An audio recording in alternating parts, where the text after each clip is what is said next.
Hello friends, welcome you all in Ukat education. Friends, आज मैं आप सभी के लिए पार्ट 2 जीके लाया हूँ, जिसमें कि इम्पोर्टेंट क्वेश्चन पार्ट 2 में डिस्कस करेंगे। इससे पहले कि मैं आपको पार्ट 1 में मैंने एक क्वेश्चन आपको दिया था, उसका मैं आंसर आपको बता देता हूँ।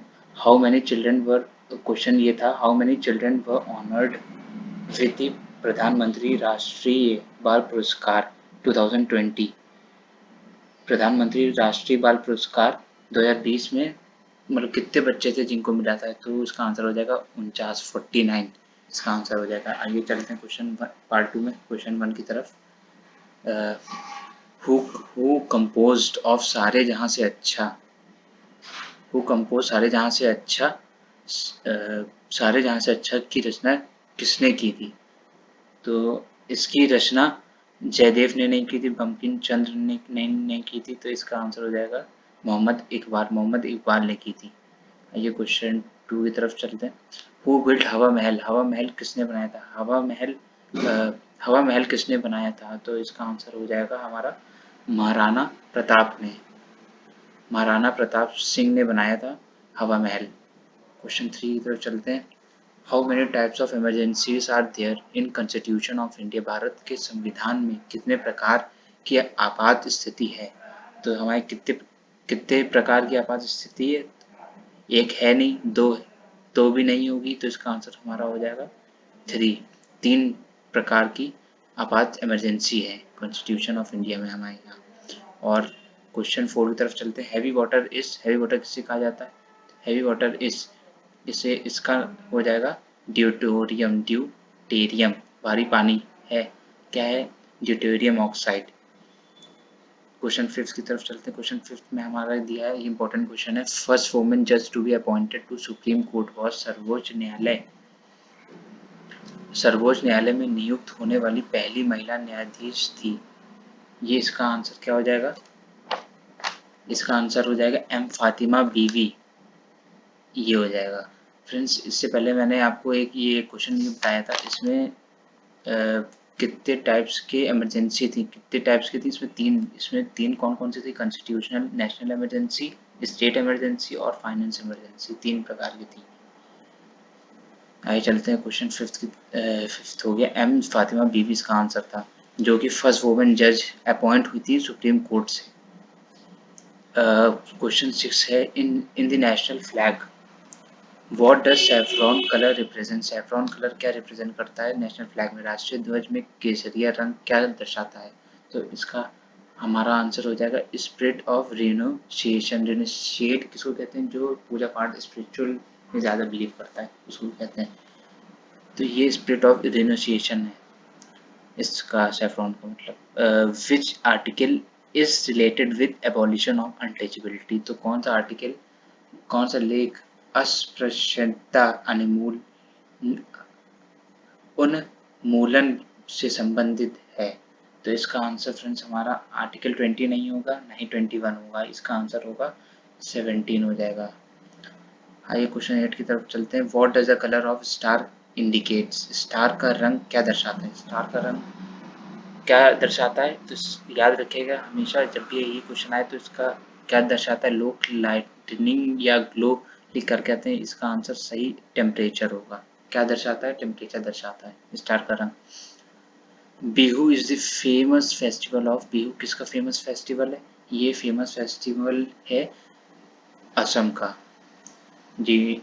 इस बिहू किसका प्रसिद्ध त्योहार है? ये है असम का। चलते हैं क्वेश्चन 10 की तरफ। क्वेश्चन 10 हमें हमारा कहते हैं, विच of the following corporation is fully audited by CAG? तो निम्नलिखित में से कौन सा निगम कैग द्वारा पूरी तरह से लेखा परीक्षित है? Reserve bank of India, RBI, life insurance corporation, LIC, air India की स्टेट बैंक ऑफ इंडिया? तो इसका आंसर हो जाएगा air India. Air India fully audited करता है, कौन करता है? कैग करता है एयर इंडिया। एयर इंडिया में मतलब कौन करता है इसमें? Which of the following corporation fully audited by CAG? CAG इसमें ऑडिट करता है एयर इंडिया में। Which of the following is use as lubricant? Lubricant किस चीज को निम्न में से कौन सा स्नेहक के रूप में उपयोग किया जाता है? तो इसका आंसर हो जाएगा फ्रेंड्स हमारा ग्रेफाइट हो जाएगा। क्वेश्चन 12 की तरफ चलते हैं। Who is the chief law officer of India? जो चीफ लॉ ऑफिसर कौन होता है? सेक्रेटरी लॉ डिपार्टमेंट नहीं होता, ये होता है अटॉर्नी जनरल होता है हमारा। अटॉर्नी जनरल जो होता है ये chief law officer of India होता है। Who discover the proton? Proton किसने डिस्कवर करा था? तो इसका आंसर हो जाएगा रदरफोर्ड ने करा था। रदरफोर्ड ने हमारा प्रोटॉन डिस्कवर करा था। Second battle of टेरिन was fought in the year? Tarain की दूसरी लड़ाई किस वर्ष में लड़ी गई थी? 1162 में नहीं लड़ी गई थी, और 1201 में नहीं लड़ी गई थी, और हमारा 1192 में 1192 में लड़ी गई थी। इसका आंसर हो जाएगा हमारा 1192 में। और ये क्वेश्चन 15 में क्या है? What is the time taken by the sun to revolve around the centre of our galaxy? तो सूर्य द्वारा हमारी आकाश गंगा के केंद्र के चारों ओर चक्कर लगाने में कितना समय लगता है? कितना समय लगता है? 2.5 करोड़ नहीं लगता है, ना ही 10 करोड़ लगता है, तो इसका आंसर हो जाएगा 25 करोड़ लगता है। ईयर लगता 25 करोड़ ईयर लगता है सन को टाइम लेन जो रिवॉल्व करता है गैलेक्सी के, आवर गैलेक्सी के अराउंड रिवॉल्व करता है, इसको 25 ईयर्स लगते हैं, और 25 करोड़ ईयर लगते हैं। तो इस क्वेश्चन 6 अब क्या है? क्वेश्चन 6 में है हेंस हेन का एग इज कॉल्ड। हेन का एग किसे कहते हैं? इसको क्या कहते हैं? इसको टिश्यू कहते हैं, ऑर्गन सिस्टम कहते हैं, कि ऑर्गन कहते हैं, कि सेल कहते हैं? इसका आंसर हो जाएगा हमारा D, cell. Question 17 which person had first seen Milky Way galaxy? किस व्यक्ति ने पहली बार मिल्की वे गैलेक्सी को देखा था? तो इसका किस व्यक्ति ने पहली बार मिल्की वे गैलेक्सी को देखा था? इसका फ्रेंड्स हमारा आंसर हो जाएगा गैलीलियो ने सबसे पहले हमारा देखा था। Order नेसे line is boundary between, ये इम्पोर्टेंट क्वेश्चन है, पूछा गया हुआ क्वेश्चन है। ऑर्डर नेस लाइन किसके बीच का सीमा है? तो इसका आंसर हो जाएगा हमारा फ्रांस और जर्मनी के बीच में, कि जर्मनी से पोलैंड के बीच में, कि यूएसए जर्मनी, इंडिया से इंडिया और पाकिस्तान के बीच में। इंडिया और पाकिस्तान हो नहीं सकता, ये फ्रेंड्स हमारा इन दोनों के बीच में होगा, इन दोनों के बीच में कंफ्यूजन होती है, तो इसका आंसर हमारा हो जाएगा जर्मनी एंड पोलैंड के बीच में है ये boundary. The ratio width of our national flag of its length, हमारे राष्ट्रीय ध्वज की चौड़ाई और लंबाई का अनुपात क्या है? लंबाई का अनुपात क्या है? तो इसका आंसर फ्रेंड्स हमारा हो जाएगा 2:3। ये भी इम्पोर्टेंट क्वेश्चन है, या आया हुआ क्वेश्चन है। क्वेश्चन 12 में Natya Shastra the main source of India's classical dance was written by. Natya Shastra Bharat के शास्त्रीय नृत्यों का मुख्य स्रोत किसके द्वारा लिखा गया था? तो इसका फ्रेंड्स हमारा आंसर हो जाएगा भारत मुनि के द्वारा लिखा गया था। ये क्वेश्चन 21 की तरफ चलते हैं। क्वेश्चन 21 हमारा क्या था? Who discovered cell? सेल किसने डिस्कवर करा था? सेल की खोज किसने की थी? तो सेल की खोज हमारे किसने की थी? ये रॉबर्ट हुक ने करी थी। ऑप्शन डी, रॉबर्ट हुक ने सेल डिस्कवर करा था। क्वेश्चन 22 की तरफ चलते हैं। Among following which gas availability is more in atmosphere? Among following which gas availability is more in atmosphere? सबसे हमारे एटमॉस्फेयर में सबसे ज़्यादा किसकी अवेलेबिलिटी है, किस पदार्थ की है? वायुमंडल में किस गैस की उपलब्धता अधिक है? तो oxygen, carbon dioxide, nitrogen, argon. तो सबसे ज़्यादा हमारी है नाइट्रोजन, जो कि है हमारी 78%, और कार्बन डाइऑक्साइड की सबसे कम है, जो कि है हमारी 0.05% है। ध्यान रखिएगा इसको। 23 question number 23 where Victoria desert located? तो विक्टोरिया डेजर्ट कहाँ लोकेटेड है? विक्टोरिया डेजर्ट कहाँ स्थित है?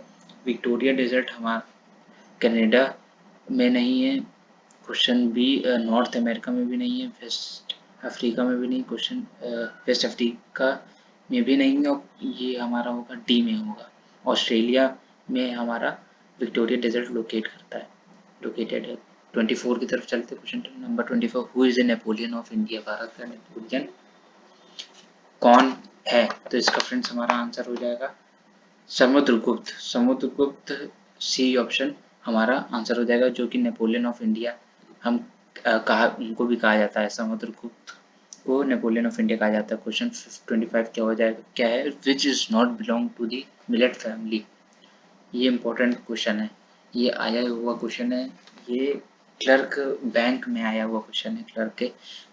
तो जो बाजरा परिवार से संबंधित नहीं है, तो इसका फ्रेंड्स हमारा आंसर हो जाएगा, इसमें पहले तो कौन कौन से इसमें इससे रिलेटेड है, बाजरा है, जौहर है, रागी है, और इसका आंसर ये है, ये अलग है, बहुत मुरी इसका आंसर हो जाएगा हमारा, जो बाजरा परिवार से संबंधित नहीं है, इसका ऑप्शन डी हो जाएगा। 26 आंसर ये आपके लिए होमवर्क में मैंने दिया है। ये इम्पोर्टेंट क्वेश्चन है, वेयर इज हाजिया सोफिया लोकेटेड। ये हाजिया सोफिया कहाँ लोकेटेड है, ये रिसेंटली ये ट्रेंडिंग क्वेश्चनों में से है, ये बहुत ज़्यादा आजकल इसका ये आ रहा है, ये आपको जहाँ तक मालूम भी हो सकता है आपको मालूम हो, हाजिया सोफिया लोकेटेड कहाँ है, हाजिया सोफिया कहाँ स्थित है, टर्की में है, ईरान में है, जर्मनी में है, इसराइल में है। ये देख के आप मुझे कमेंट बॉक्स में मुझे कमेंट करिएगा, तो मैं इसका आंसर बताऊंगा। थैंक यू फ्रेंड्स, अच्छी वीडियो अगर अच्छी लगी हो तो आप लाइक, सब्सक्राइब और शेयर करें। Thank you friends.